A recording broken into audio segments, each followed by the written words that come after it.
Good Hi, afternoon. Nice to see good you. afternoon, same here. Good evening, and thank you for the opportunity to testify today.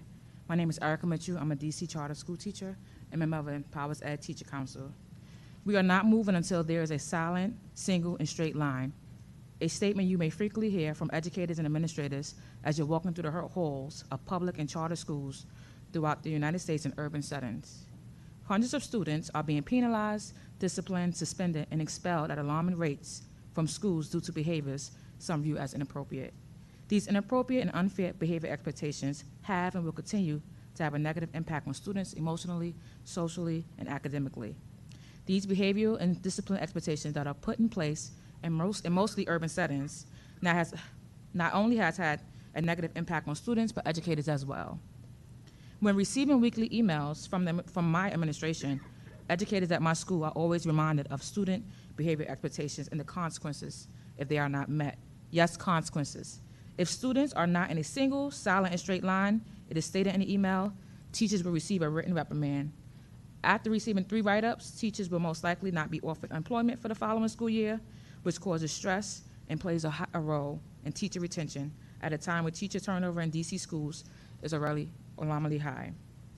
As an observer and educator in an urban setting, this form of pedagogy aligns with the pedagogy of poverty, which is most likely to teach students in urban settings.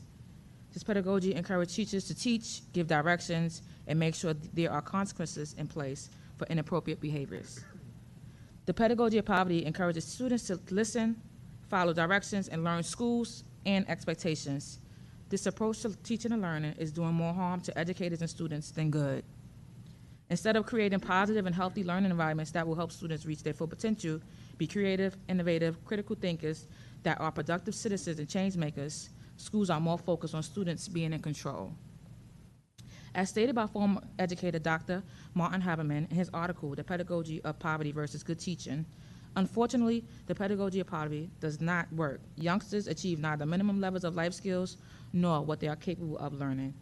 The classroom atmosphere created by constant teacher direction and student compliance seethes with passive resentment that sometimes bubbles up into overt resistance. At a time when we say we are prioritizing social, emotional learning, and restorative practices, this approach betrays both goals. These resistant and deviant behaviors that lead to thousands of students receiving detention, suspension, school expulsion, and some getting arrested has led to racial disparities.